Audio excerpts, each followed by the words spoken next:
요즘 러닝, 달리기 정말 인기 많죠. 우리나라에서 달리기를 즐기는 인구가 1,000만 명을 넘었다고 합니다. SNS에서는 막 여러 사람들이 달리기 한 것만 갖고도 막 인증샷을 올리고요. 인기 있는 그 마라톤 대회는요, 진짜 신청하는 그 경쟁부터도 벌써 엄청 치열하다고 합니다. 이게 또 단순한 운동을 넘어서 막 유행도 되고 있고 또 나를 단련하는 하나의 루틴이 되어가고 있는데요. 달리기 사실은 또 제대로 배워야 하는 측면도 있습니다. 오늘은요, 인생에 달리기가 필요한 시간이라는 책을 같이 한번 읽어보시죠. 이 책의 저자 권은주 감독과 함께합니다. 안녕하세요. 안녕하세요. 반갑습니다. 그 달리기 하시는 분들 사이에서는 되게 유명하신 분인데 네. 모르는 사람들도 있을 수 있으니까. 네. 근데 사실 권은주 감독님이 우리나라 마라톤계에 또 역사를 남기신 분입니다.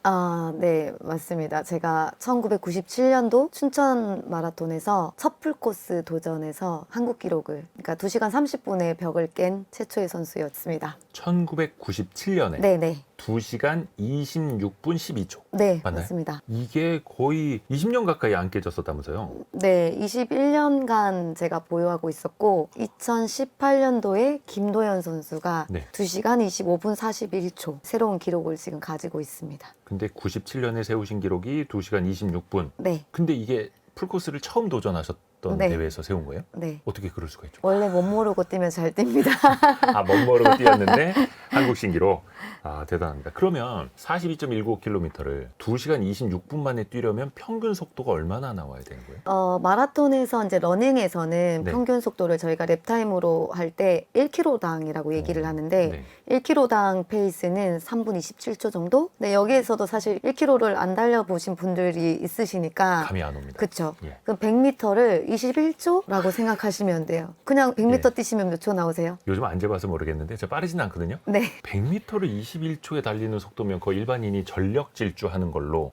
여성분들은 아마 전력 질주. 그쵸. 그래도 남성분들은 조금 뛰시면 17초, 18초도 나오시더라고요. 그 속도는 거의 이제 남자 선수들 속도이고. 이봉주 선수 기록 보니까 2시간 거의 19초. 7분, 네. 그러니까 시속 맞아요. 19km로 달려야 네, 맞아요. 2시간 7분대 네. 이렇게 나오더라고요. 어마어마한 속도죠. 근데 이제 대중과 함께하는 이제 일종의 스포츠가 됐는데 요즘에 러닝의 인기가 많이 올라갔다라는 거 실감 많이 하세요? 실감을 많이 하죠. 사실 제가 선수 때 네. 한강을 뛰고 있으면 어쩌다가 만나게 되는 한 분, 한두 분 정도였는데 요즘 사실 반포 트랙이나 아니면 한강 공원을 나가면은 아침에도 그냥 스치듯이 지나가시는 분들이 다 러너예요. 그리고 반포 트랙은 그 저녁 시간에 너무 많은 러너들이 모여 있어서 뭐 인원 제한, 4인 이상은 그룹을 지어서 뛰지 마라.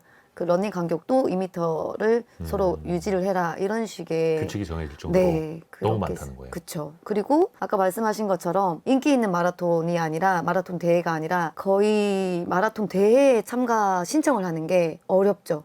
그냥 오픈하자마자 솔드아웃이 돼버리고 그 예로 지난 주말에 일요일에 마라톤 대회가 우리나라에서만 11개가 개최됐다고 하더라고요. 지난 주말에만요? 네, 마라톤 네. 대회가? 네. 와, 그 정도로 사실은 그러면 또 수요도 많다라는 뜻일 테고. 그렇죠. 이게 사실 저처럼 막 이렇게 맨날 경제 이야기하고 하는 사람들은 경기가 안 좋아서 그래서 러닝 인기가 많다. 왜 경제 좋을 때는 막 골프 치고 테니스로 갔다가 그다음부터 이제 신발 한 켤레만 있으면 되는 러닝 쪽으로 갔다 이렇게 해석을 하는데 네. 권은주 감독님이 보시기에 최근에 특히 러닝이 많이 인기가 있는 이유는 어떻게 해석하고 계세요? 저도 사실 꾸준히 이제 여기서 선수 생활을 하고 은퇴 후에 생활체육 이제 러닝을 계속 하고 있는데 예전에는 그냥 사실 어느 한 집단만 하는 스포츠였다가 방송인들, 예능인들 그리고 꾸준히 올라오기도 했지만 사실 제가 봤을 때는 기안84의 마라톤 도전 사실 그 기안84가 TV상에서 보여주는 이미지가 나 같은 그냥 일반 사람들의 누구나. 특별한 부분이 아니라 거기에서 본인이 조금 공황장애를 겪고 있으면서 달리기를 통해서 그 부분을 이겨내는 그런 과정들 이렇게 보여주니까 아무래도 이게 살아가면서 힘든 부분들이나 정신적으로 조금 피폐한 상황들 이런 게 있으니까 그럼 나도 한번 해볼까? 라고 시작을 하면서 인구들이 내가 해볼까? 하면서 내가 하니까 좋아서 옆에 사람한테 전도하고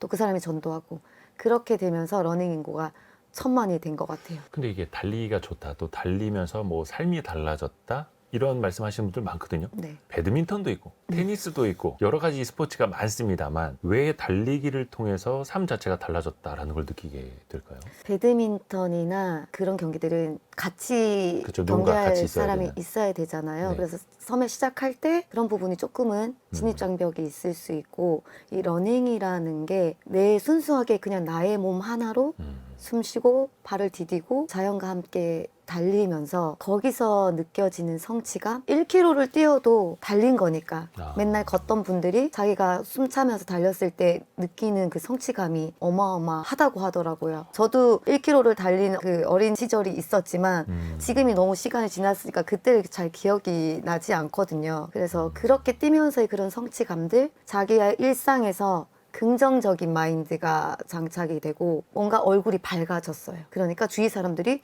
요즘에 무슨 좋은 일 있어? 왜 이렇게 얼굴 밝아졌어? 이런 얘기들을 하니까 그렇게 달리기를 더 지속적으로 하는 것 같아요. 어떻게 보면 아무도 없어도 아무것도 없어도 괜찮은 운동이 네. 되겠네요. 제가 진짜 궁금한 게 있는데요. 러너스 하이라는 게 있다면서요. 어느 특정 구간 오래 달리고 나면은 뭔가 막 호르몬이 나오면서 힘든 것도 잊게 되고 오히려 더 좋은 기분이 느껴진다면서요. 이게 어떤 기분이에요? 좀 묘사를 해주신다면? 그걸 묘사를 아, 이게 될까 말로 표현이?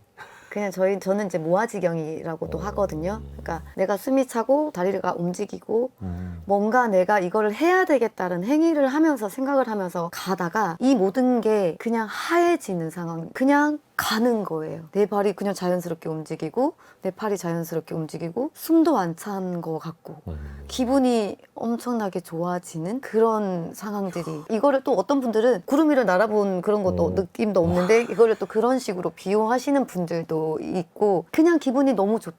그리고 그 순간에는 이 힘듦을 하나도 모르겠다. 무아지경. 네, 저는 그냥 그거를 모아지경이라고 표현을 하거든요. 그리고 이거는 매번 느낄 수가 없고 그리고 뭐 장시간 뛰었다고 오래 뛰어야지 느껴지는 것도 아니에요. 짧게 뭔가 뛰고 있을 때 뭔가 기분이 너무 좋아져요. 상상의 영역에 있는 것 같기는 한데 근데 사실 그러면 이게 누구나 느낄 수 있는 걸까요? 러너스 하이라는 게? 제가 설명드리는 이런 기분을 찾으려고 하면은 네. 사람마다 다 감정선이 다르기 때문에 뭔가 힘이 하나도 안 든다는 느낌이라고 하셨어.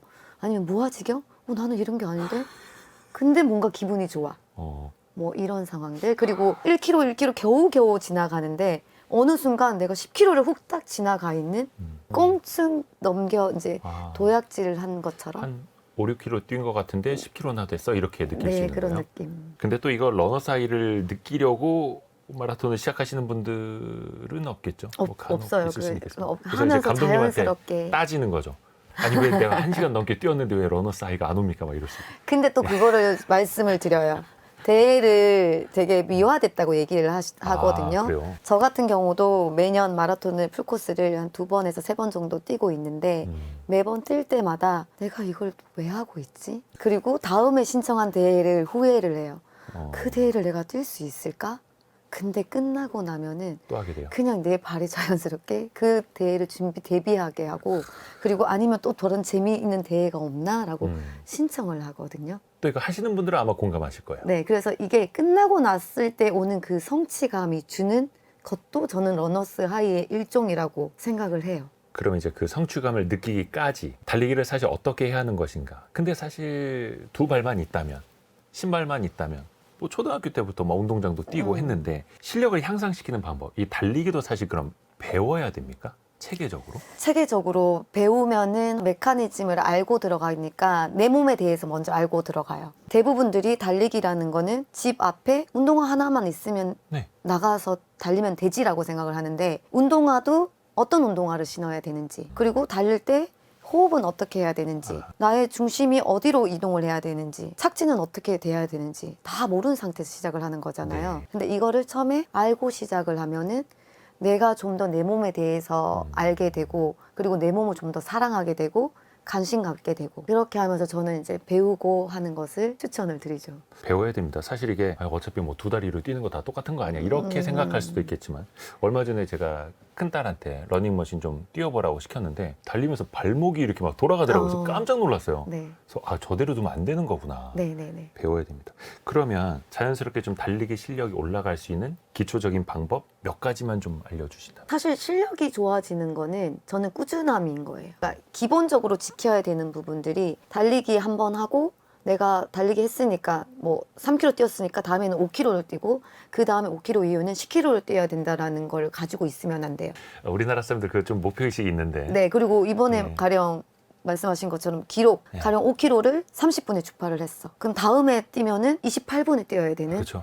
뛰면서 늘 좋아져야지 되는 성과를 바라면서 하면은 네. 이게 재미가 없어요. 그리고 연결성으로 가져갈 수가 없어요. 그러니까 처음에 우리가 달리기를 할 때 걷기부터 하라라고 얘기를 하거든요. 달리기는 걷기부터 하라고요. 네, 우리가 평상시에 출퇴근하거나 어디 이동할 때만 걷지 운동 시간으로 걷는 것을 하지는 않잖아요. 그래서 30분 이상은 달리려는 본인의 의지, 습관 들이고 그 30분 안에 걷다가 뛰다가 걷다가를 반복으로 하고 그 다음에 내가 뭐 1km라도 달릴 수 있는 체력이 되면은 천천히 1km를 달리는데 그 1km 달리는 것을 한 달을 가져간다고 생각을 하시는 마음은 있어야 돼요. 내가 1km를 했으니까 저는 1km로 비유를 하지만 한 달 안에 5km 다 완주할 수 있으시거든요. 네, 그래서 그 5km 그러니까 이거를 날이 거듭된다고 해가지고 비례적으로 올라가야 된다라는 생각을 버리고 해야 된다라는 그걸 우선의 말씀을 드리는 거고. 일단은 천천히 네. 1km만 한 달을 뛴다. 네, 그런 생각으로.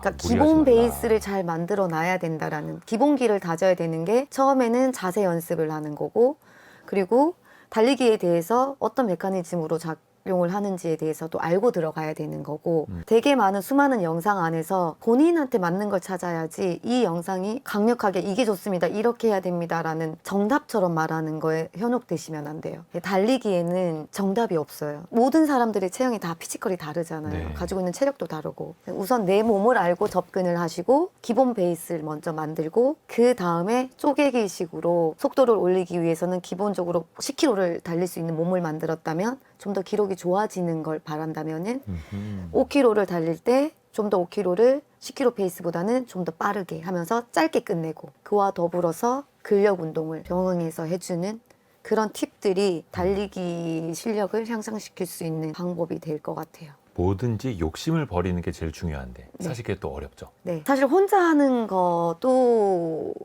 좋지만 본인과 실력이 비슷한 분들과 두세 명 그룹 지어서 달리면은 서로 간에 에너지를 주고 시너지가 돼서 훨씬 더 조금 더 수월하게 그쵸. 네, 빨리 성장할 수 있어요. 혼자 하는 것보단 같이 하는 게 또 재밌기도 하고 네.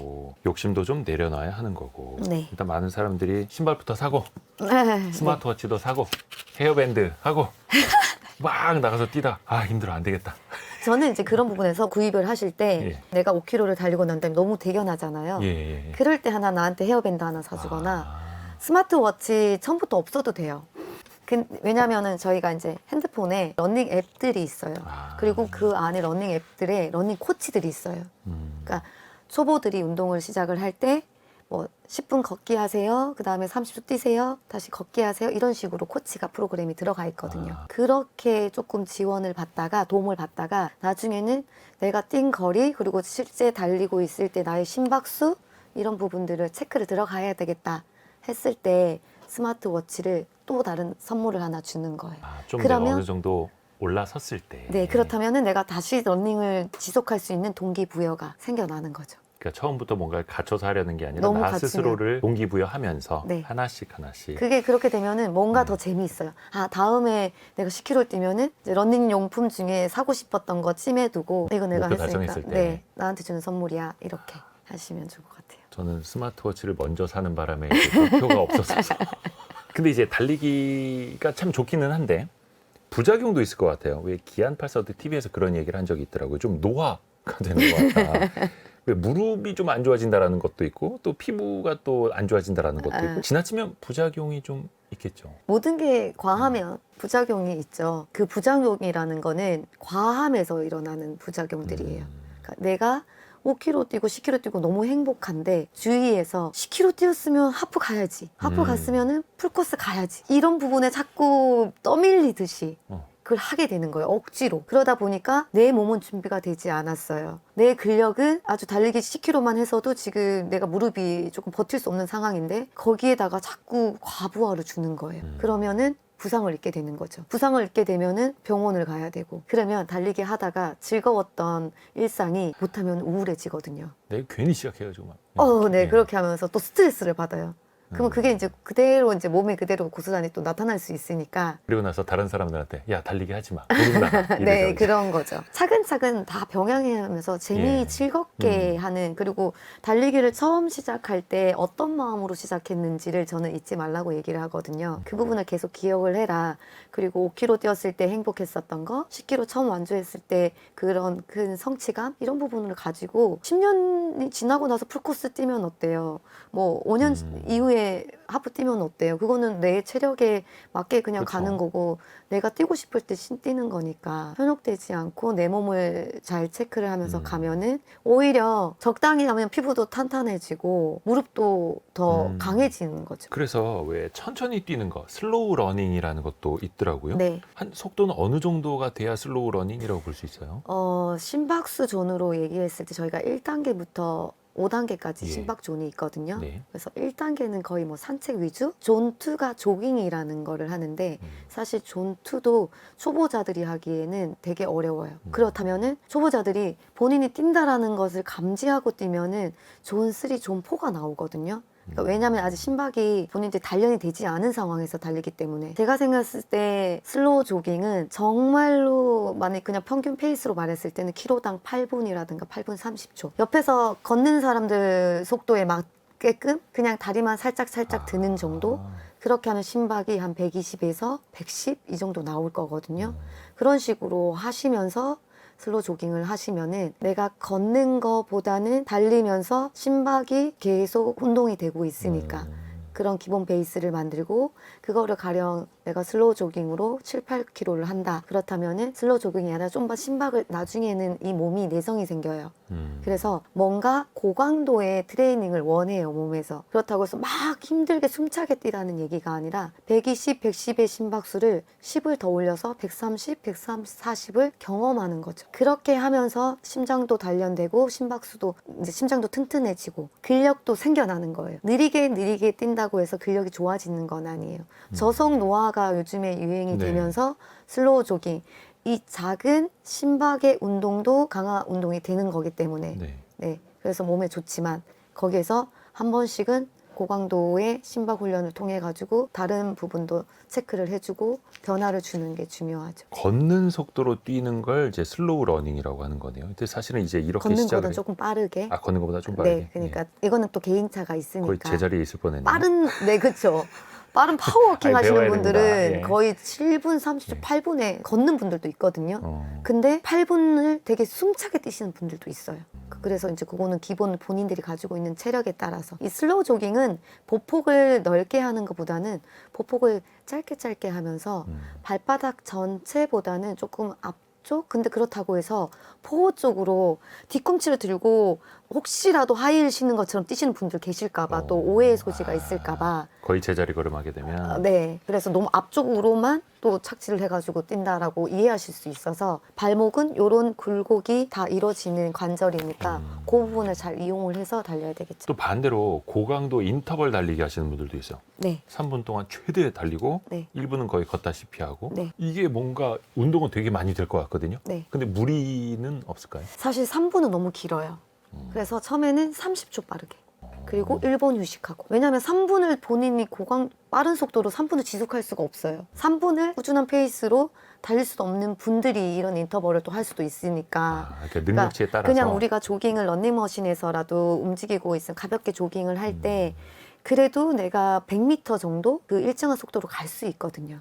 전력이라는 걸 할 수 있잖아요. 네네네네. 그래서 그거를 해놓고 1분을 조금 휴식해놓고 거리로 얘기하면은 100m 정도가 될 것 같아요. 아까 잠깐 그 장비 이야기도 좀 했습니다만 하나하나 나를 위한 선물처럼 줄 네. 때 더 동기부여가 된다. 네. 꼭 필요한 것이 있을까? 왜냐면 이제 스포츠는 장비빨이거든요. 네. 물론 러닝은 그게 가장 덜하다고는 합니다만 아이고 요즘에 이제 뛰는 사람들 보면 화려합니다. 네. 과할 수도 있죠. 자기 개성 시대이기 때문에 아, 그리고 인증샷 남겨야 되기 때문에.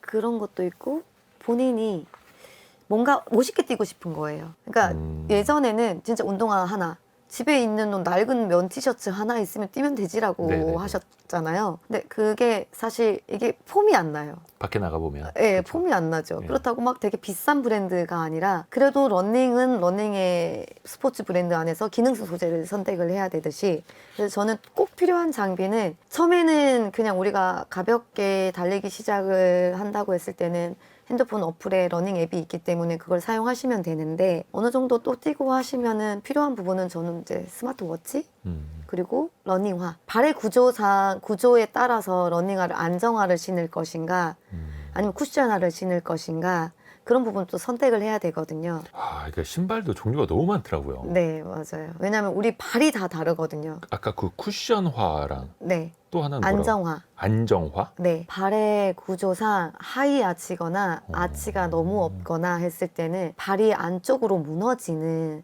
네, 내전, 네, 네. 또 외전, 내회전 이런 식으로 착지를 할 때 대부분이 체중이 우리가 달리기를 할 때 3, 4배의 체중을 받는데 러닝을 100m, 200m만 하고 끝내는 게 아니라 그래도 30분 이상 지속을 해야 되고 5km, 7km, 10km까지 많게는 풀코스까지 뛰게 되잖아요. 그럼 그 많은 체중을 내가 발에서 모든 걸 다 감수를 해야 되니까 너무 내전으로 무너지는 경우라면 그거를 잡아줄 수 있는 안정화를 선택을 해야 되고 혹시라도 바깥쪽으로 착지가 일어나거나 아니면 체중이 과하게 많이 나가시는 분들은 그 체중을 신발에서 대신해 줄 수 있는 쿠션화 네, 이렇게 선택을 하셔야 되고 나는 좀 더 빠르게 기록을 목표로 뛰고 싶어 라고 하면은 조금 경량성을 또 선택을 하셔야 되거든요. 쿠션화, 안정화, 경량화. 네. 처음 들어봤어요. 그래서 레이싱화라고 하는 요즘에 나오는 레이싱화요? 네, 그래서 요즘에 이제 그건 카본 F1 운전할 플레이트. 때 신는 거 아닙니까? 레이싱화? 그러니까 그러니까 빠르게 달릴 수 있는 운동화. 자동차도 바퀴가 되게 중요하듯이 예. 러닝화도 러닝할 때 러닝화가 그만큼 중요한 거죠. 그리고 그거를 카본화라고 하더라고요. 네, 카본 소재 이제 미드솔 소재 카본 플레이트가 들어가 있는 건데 그게 이제 스포츠 브랜드에서 광고를 할 때 에너지 효율을 20-30% 절감을 해주는 세이브를 해주는 역할을 한다라고 하니까 내가 달려야 되는 힘의 20% 30%를 신발이 대신해주는. 그렇게 나요? 네, 근데 그거를 잘 활용을 해야지 되는 거고 그 신발은 빠르게 갈 때 오히려 효과를 발휘하는 신발이니까. 근데 빠르게 뛰려면 근력이 중요하잖아요. 예. 발목의 탄성, 무릎 근력에 가지고 있는 파워, 회복력. 근데 우리 일반 러너들은 그런 부분들이 약하기 때문에 부상으로 바로 갈 수 있어서 이제 저희 선배님들도 육상의 선수 대표 선수들이나 아니면 실업진 선수들도 카보나를 안 신는 선수들이 있으니 아마추어 3시간 이내 이후 뛰시는 러너들은 카보나 신지 마라 이런 얘기들도 하시는 건데 저 같은 경우는 저도 사실 카보나를 신고의 좋은 점은 가벼움과 뭔가 통통 튀면서의 접지력 밀어주는 느낌이 되게 좋거든요. 저도 지금 풀코스를 뛰면 한 3시간 35분? 그러니까 30분대를 뛰는데 그리고 10km를 뛰면 한 45분이나 뛰는데 일반 그러니까 데일리 러닝화를 신었을 때는 그 기록이 나오지만 뭔가 뛸 때 그 가벼움이라든가 뭔가 바닥을 디뎠을 때 통통 밀어주는 그런 스프링처럼. 느낌은 없어요. 그러니까 그런 느낌을 다들 원하니까 신어보고 그 느낌을 잊을 수 없으니까 이거는 내가 하늘을 포기할 나는 수 기분. 없어. 그래서 이 신발을 신어야 된다라고 하시는데 그래서 저는 비싼 신발이니까 그 네. 신발이 사실은 400kg 뭐 많이 체중이 덜 나가고 하면 500kg 정도 신을 수 있는 정도 되지만 그래도 1년에 그렇게 되면은 사실 2-3켤레를 또 신어야 되는 경우 있어요. 그럼 되게 고가잖아요. 아깝잖아요. 그래서 조금 아껴두고 레이스 할 때만 신고 평상시는 그냥 데일리 러닝화로 신으면서 발목을 조금 더 강화시키고 난 다음에 신는 것을 추천한다. 이렇게 저는 접근을 하고 있습니다. 그러게요. 이게 카본화 논쟁도 많더라고요. 그 황영조 감독 같은 경우에는 마치 네. 초보 운전자가 슈퍼카를 모는 거랑 같다. 네. 사고 날 위험이 있다. 네. 다칠 수 있다. 조심해라 오히려 이렇게 이야기를 하고 또 권 감독님도 비슷한 취지로 이야기해 주셨고. 비슷한 취지보다는 저는 이제 그 느낌을 왜냐면 저는 신지 마라는 아니에요. 근데 적재적소에 신어라. 필요할 때. 네. 그런 식의 아껴두고 또 나 자신을 알아야 되는 거. 네 그런 부분들. 요즘에 그 러닝화들 이름을 보면요 외울 수가 없어요. 무슨 뭐 플라이트 이렇게 해서 야 무슨 뭐 아파트 이름보다 더 길다고요. 신발 이름. 또 네. 그래야 팔리고 그렇죠. 오히려 그런 거를 일반인한테 막 광고를 해야 더 있어 보이고 네. 사게 되고 또 비교하게 되는 거고요. 급이라는 것도 있어요. 근데 러닝화에 계급도 왜 우리나라 사람들이 장비 이런 거 좋아하기 때문에 막 나누지 않습니까? 근데 그게 사실 브랜드에서 나누는 거가 이게 데일리로 쓸 건지 아니면 뭐 템포런을 할 때 쓸 건지 그러니까 좀 더 페이스가 높은 인터벌 레이스를 할 때 신을 건지 레이스에서 신을 건지 이런 부분으로 단계별로 목적에 있어요. 그게 이제 단계별로 올라가면서 금액이 높아지는 거죠. 그게 사실 뭐 어떤 급이 신어야 되는 이런 거가 아니라 러닝화에 등급이 있기는 있는 거죠. 어떻게 보면은 네, 그것도 다 근데 목적에 맞게. 맞게끔. 네. 러닝화도 근데 되게 비싸죠. 비싸죠. 거의 요즘에는 데일리 러닝화도 20만 원 돈이고 거기에 조금 데일리로 그냥 그냥 데일리로 편하게 신는 게. 편하게 신는 거 그리고 그냥 사실 카본이라고 얘기하는 하이엔드의 그 정도 이제 신발들은 거의 40만 원 돈을 하니까 사실 우리나라 사람들은 그 에베레스트 히말라야 갈 거 아니면서 막 그런 패딩을 입듯이 근데 러닝화도 마찬가지고. 러닝화는 저는 그거랑 조금 비교가 조금 다른 것 같아요. 그래요? 네. 어떤 측면에서요? 내 발을 보호해 주는 걸 하고 본인의 음. 목표가 아무래도 달리기 안에서 왜 자꾸 부상이 일어나고 그래도 실력을 크게 올라가려면 어떻게 해야 되는지 또 모르셨잖아요. 네네네. 이게 기록 종목이어서 그런 것 같아요. 그래서 그렇게 하려면 어떻게 보면은 이렇게 기능성을 자꾸 찾게 되는 거잖아요. 네, 그래서 스포츠가 과학화되면서 좀 더 좋은 기록을 내기 위해서 킵초게 선수가 카본 플레이트를 처음 신으면서 2시간, 2분, 2시간 이런 식으로 프로젝트도 했었고 하면서 저 신발도 우리가 신으면 나도 기록이 좋아지는 그렇게 되는 부분이고 그게 근데 올림픽에서 그 신발이 금지됐다는 얘기를 들었었는데. 근데 맞나요? 지금은 이제 올림픽 개최되기 6개월 전에 출시되면은 그거는 이제 승인이 나서 그 전에는 기술 도핑이 있었죠. 기술 도핑 논란이 있죠. 네, 그만큼 카본 플레이트가 주는 기능적으로의 그 탄성이나 이런 부분들이 아무래도 경기력에 영향을 주기 때문에. 어디까지가 기술이고 어디까지가 도핑인가. 네. 이것도 논쟁거리긴 한데 있었었죠. 또 일반인들도 또 이런 거 이제 선호하게 되는 거고. 그렇게 러닝화에 또 집착하는 이유 중에 하나가 말씀하신 것처럼 이게 기록 네. 종목이다 보니까 네. 1초라도 줄이기 위해서 그렇죠. 또 이걸 신경을 또 많이 쓰게 되는데 심지어 왜 풀코스도 3시간 이내 완주하는 네. 서브3라고 네. 하나요? 이런 것도 뭐 이제 목표로 갖고 있지 않습니까? 네. 이게 건강하게 이제 발전해 나가는 거라면 당연히 건전하겠으나 어느 선이라는 게 또 있겠죠. 건전하고 불건전하고가 아니라 저는 처음에 기록 안에서 강박이 있는 선수였잖아요. 기록과 순위. 사실 순위보다는 나는 나의 기록을 내가 깨야 돼 라는 기록에 대한 강박이 있었고 늘 거기 안에서 힘들게 늘 조바심 내면서 그리고 내 자신을 계속 독려하면서 선수로 활동했던 사람이라 은퇴를 하고 나서는 좀 더 즐기면서 뛰고 그리고 취미인데 취미를 너무 힘들게 왜 그렇게 강박증 느끼면서 할까라는 생각을 하면서 서브3에 대한 것도 은퇴를 하고 알았어요. 저런 게 있구나. 그리고 그분들 뛰는 모습을 보면서 왜 저렇게 얼굴 일그러져가지고 죽기 살기로. 네, 하면서 왜 저렇게 하는 거지? 올림픽 나갈 것도 아니고 그렇다고 누가 알아주는 것도 아닌데 근데 이 현장에 있으면서 그분들과 호흡을 하면서 그 부분을 이해하게 됐어요. 그냥 그분들은 그 하나하나의 도전이고 그만큼 노력인 거고 그 노력의 대가인 거여가지고 그리고 하다 보니까 누구라도 꿈을 꾸게 되고 러닝이라는 거는 소질이 있어야 된다라고 저도 선수 생활하면서 나에게는 왜 더 큰 소질이 없을까라는 그런 욕심도 있었었거든요. 근데 이제 러닝을 가르치는 입장으로 왔을 때 저는 서브3 할 수 있을까요? 물어보는 러너들이 있었어요. 그러니까 처음에는 신체도 그렇고 운동하는 그리고 체력 쪽도 그렇고 어려울 것 같은데 근데 어떻게 대답을 해드려야 되지? 라는 고민을 했었는데 노력하면 된다. 요즘 들어서 많이 경험하고 알게 됐어요. 그리고 저도 노력을 하라는 걸 얘기를 해요. 이 러닝은 꾸준함과 연결이 제일 중요하다라는 얘기를 계속해요. 사실 정답은 없는 거겠죠. 그러니까 즐기는 것도 중요하고 네. 또 사실 사람이 살아가면서 목표와 성취가 없다면 또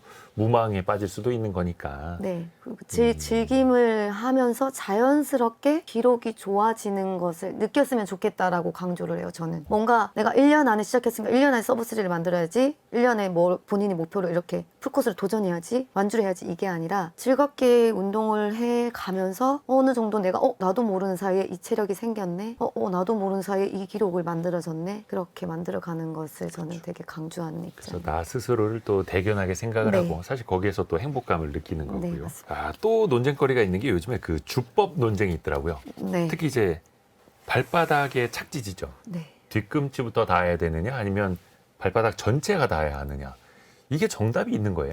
저는 사실 힐풋이거든요. 그러니까 뒤꿈치가 먼저 네, 닿는. 닿았으니까. 근데 요즘에 나오는 영상에는 뒤꿈치 착지하면 안 된다, 중간 착지, 미드풋 착지를 해야 된다. 그렇더라고요. 네, 그러다가 다시 또 포어풋에 대해서도 되게 긍정적인 여러 영상들이 나오기도 하고. 호흡은 이제 앞꿈치부터 닿는 거예요? 근데 그 앞꿈치로 닿는 게 결국 발목이 가지고 있는 그 발목의 힘이에요. 얘가 버틸 수 있어서 눌러주고 그 탄성을 밀어주는 게 또 중요하거든요. 케냐 선수들, 아프리카 선수들을 보면은 그들은 태어났을 때 맨발로 생활을 해요. 네. 흙길에서. 네. 근육 자체가 회복력이 빠른 근육들을 가졌기, 그리고 해발 1000m, 2000m에 살다 보니까 근육을 산소 포도가 되게 좋아요.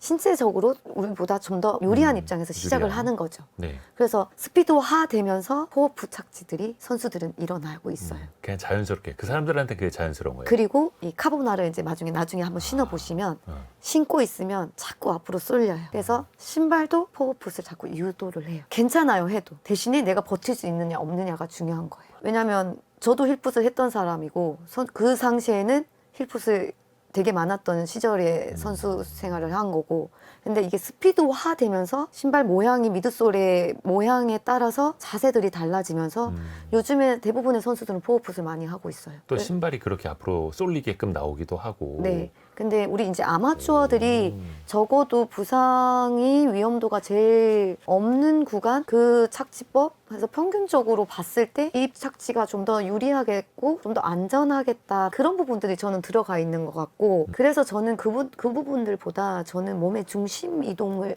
강조를 하는 사람이거든요. 중심 이동이요? 네. 달리기는 이제 조금 사실 상체를 꼿꼿하게 서 있는 상태에서 기울기를 해라라는 얘기를 해요. 아하. 네. 그 기울기가 몸을 숙이는 게 아니라 코어의 힘이 되게 중요하고, 달리기의 메커니즘이 좌우로 왔다 갔다 하는 운동이 아니라 앞으로 전진하는 운동이니까, 그렇다면은 그 방향으로 나의 체중도 같이 가져야 되는 거다. 네. 그러면 이해가 쉽잖아요. 그러면 내 몸이 가다 보면은 다리는 자연스럽게 뒤에서 앞으로 끌고 와가지고 놓게 되거든요. 네네네. 그럼 몸이 세워져 있을 때는 뭔가 뒤꿈치 착지나 조금 뒤쪽으로 조금 체중이 가 있어요. 근데 내 몸이 조금 더 앞으로 갔을 때는 앞쪽이라든가 중간 착지가 자연스럽게 이루어질 수 있어요.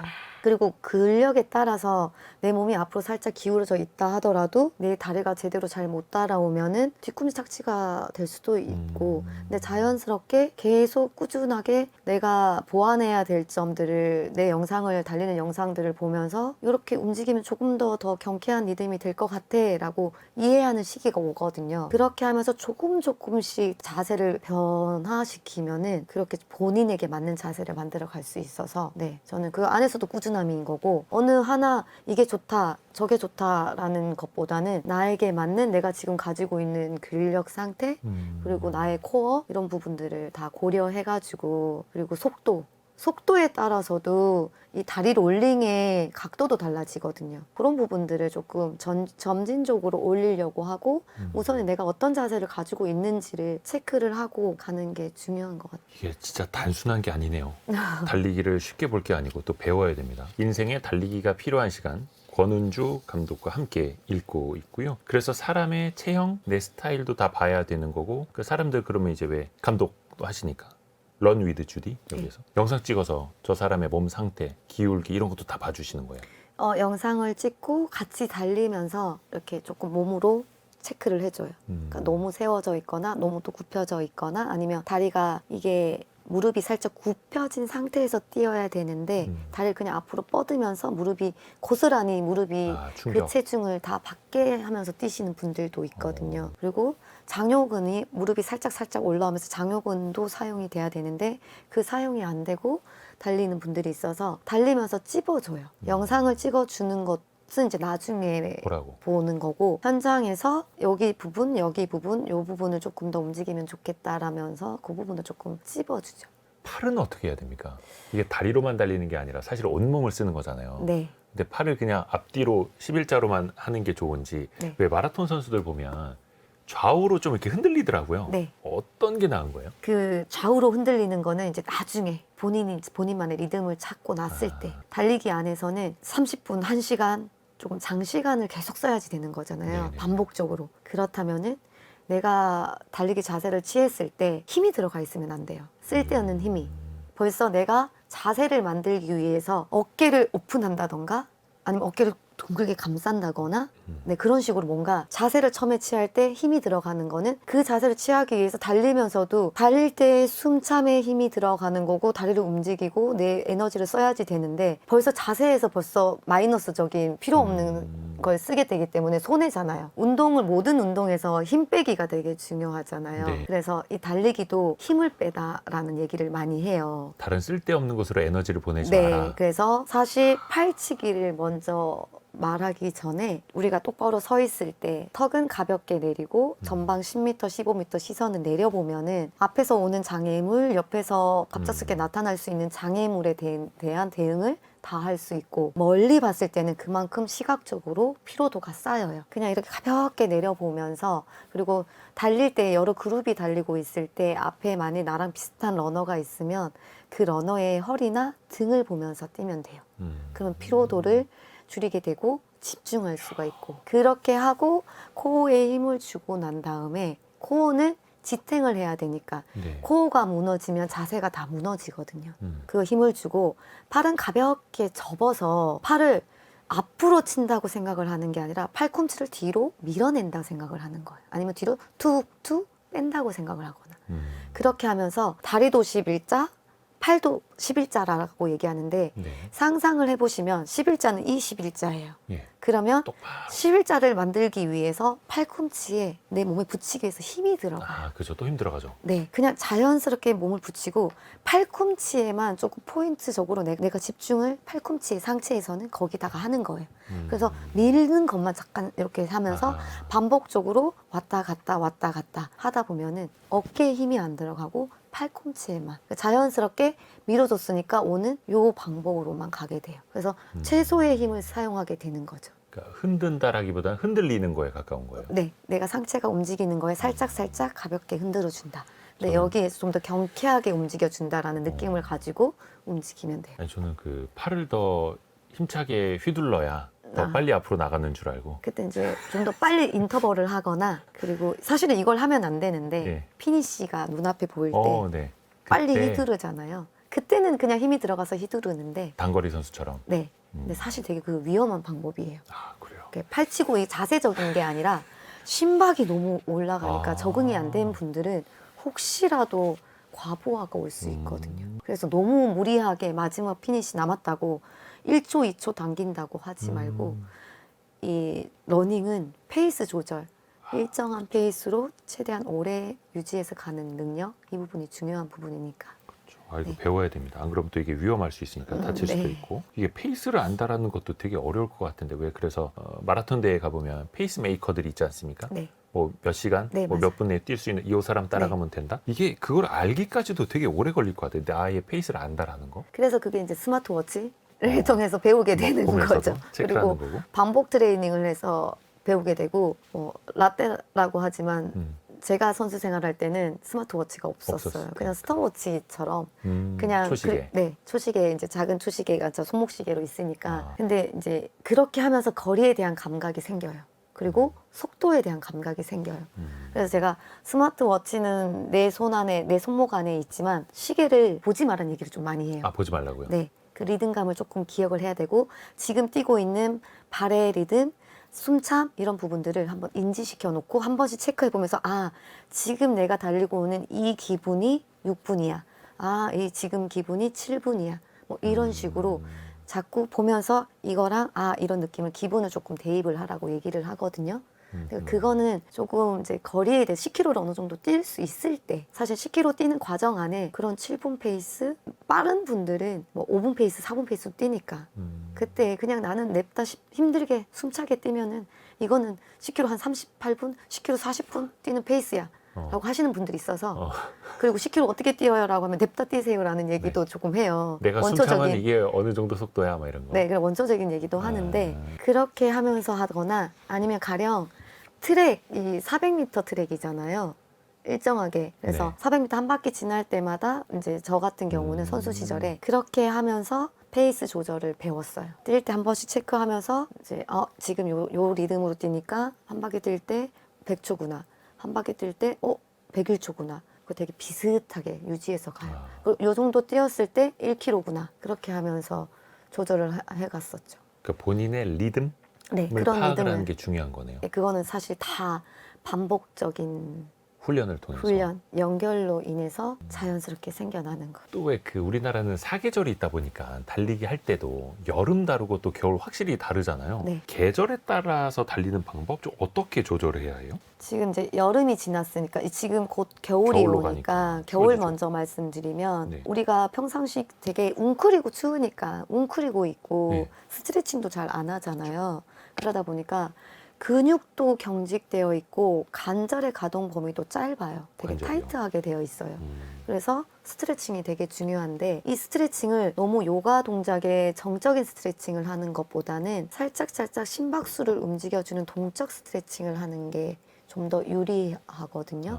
그리고 빠른 페이스보다는 10초 정도나 20초 정도 느리게 길게 가는 체력 위주, 향상 위주의 훈련을 추천을 드려요. 빠른 페이스보다는. 그래서 느리지만 길게. 길게. 그렇게 하면서 체력을 조금 비축해두는 근지구력을 키우는 그렇게 하고 중간에 포인트로 이제 마라톤을 계속 하셨던 분들은 포인트로 템포런도 하게 되고 뭐 빌드업도 하게 되고 지속주도 하고 인터벌도 하게 되는데 겨울에는 천천히 예열하고 난 다음에 몸이 풀리기 때문에 빌드업을 하는 거를 좀 추천을 해요. 천천히 느리게 시작해서 몸이 서서히 풀렸을 때 자연스럽게 페이스를 올려서 유지해서 끝나는 그렇게 하는 훈련을 추천을 드리고 봄과 가을은 아무래도 겨울에는 느리게 하면서 체력을 비축을 해놓고 여름보다는 마일리지라고 하는 거 들어보셨죠? 뭘 쌓아놔요? 네, 마일리지가 있어요. 그래서 공식처럼 서브 3를 하려면 월 300km는 뛰어야 된다. 그런 부분들이 있거든요. 그리고 풀코스 5시간, 6시간이 컷오프 시간이에요. 우리나라에서. 그 정도 뛰려면 150km는 뛰어야 된다. 월. 훈련량. 네. 그래서 그 겨울에는 그 마일리지가 우리가 봄이나 가을, 여름보다는 조금 더 10km나 20km 정도 높아요. 마일리지 자체가. 더 많이 적립률이. 훈련해 놔야 하는 네, 거예요. 적립률이 좋아요. 대신에 속도는 느리기 때문에 그만큼 몸의 보완은 그렇게 많지는 않아요. 그러니까 체력적으로 그렇게 키우고 난 다음에 이제 날씨가 풀리면서 크게 갔었던 덩어리를 조금씩 잘게 떼어낸다고 생각하시면 돼요. 그 안에서 조금 거리도 조금 줄이면서 거리에 대해서 조금 더 속도를 빠르게 경험을 시키는 거예요. 그래서 인터벌 트레이닝이 가볍게 들어가면서 이제 기록이 조금 더 욕심을 내고 기록에 대한 목표를 조금 더 구체적으로 계획을 할 수 있는 그 단계가 오는 거예요. 반대로 엄청 더울 때는 어떻게 합니까? 더울 때도 사실은 속도를 빨리 뛰면 안 되거든요. 심박수를 조금 체크를 해야 돼요. 심박수를 되게 많이 강조하시네요. 네. 그러니까 사실 스마트워치가 없었을 땐 그 심박수를 알 수 있는 법은 그건 없었지만 지금은 스포츠 과학화되면서 심박수를 체크할 수 있으니까 네. 여름철에는 특히나 아무래도 외부 온도도 높고 내가 뛰면서 심장도 예열되고 하면서 심박이 우리가 평상시보다 10개에서 20개 이상 더 뛰는 분들도 많아요. 그렇다면은 이게 뛰면서 현기증이 나서 쓰러질 수도 있어요. 네네네. 열사병부터 그쵸, 해가지고 네, 그리고 탈수증이 올 수도 있고. 그래서 그 내가 기록에 대한 욕심보다는 짧게 뛰면서 그냥 리듬감만 조금 유지해서 간다. 평상시 뭐 300km를 마일리지로 뛰었다면은 250km만 뛰어도 되는데 그 안에 조금 짧게 빨리 가는 리듬을 한두 번씩만 짧게 경험해서 넣는 거 그런 부분들은 괜찮아요. 길게 뭔가 장거리를 해야지 내가 풀코스 안에서 아니면 내가 하프 안에서 10K 안에서 기록을 단축할 수 있어 라는 그런 부담감 때문에 몸에서는 스탑을 하라고 자꾸 신호를 보내는데 자기 정신력에서 밀고 가야 된다라는 생각을 하고 가면 안 돼요. 저도 그런 생각을 좀 했었거든요. 아니 무슨 달리기를 책을 보면서 배워. 근데 사실 배워야 되네요. 네. 인생에 달리기가 필요한 시간. 이 책의 저자인 권은주 감독과 함께 읽고 있고요. 이 책을 관통하는 핵심 구절 네. 하나를 직접 좀 낭독을 부탁드리려고 해요. 사실 이 책 안에는 제가 지금 말씀드린 이 달리기 팁들이 많이 들어가 있지는 않아요. 그냥 제가 선수 생활하면서 힘들었었던 그 고비를 어떻게 이겨냈는지, 인생으로서. 네, 인생으로서 그런 부분이 들어가 있고 뭐 준비 운동 꼭 필요하고 정리 운동 꼭 필요하고에 대한 그 작은 팁들, 그런 팁들이 들어가 있고 그 외에 이제 러닝을 정말 즐겨 하시는 분, 제 주위에 여러분들처럼 러닝을 즐겨 하시는 분들의 스토리가 들어가 있거든요. 그래서 그런 공감대가 많이 있어요. 그래서 그 안에서 제가 느낀 글인 거예요. 지금 말씀드리는. 저는 이제 앞만 보고 달리느라 삶의 풍경을 보지 못했습니다. 힘써 나아가야 할 때와 쉬어야 할 때를 구분하지 못하고 앞만 보고 달리느라 삶의 풍경을 놓치지는 마셨으면 좋겠습니다. 많은 사람들이 인생을 마라톤에 비유를 하죠. 네. 근데 그 마라톤을 정말 오래 뛰셨고 이번에는 반대로 그 달리기를 또 인생에 덧대서 책을 써주셨네요. 인생에 달리기가 필요한 시간, 권은주 감독과 함께 읽어봤습니다. 고맙습니다. 네, 감사합니다. 감사합니다. 네.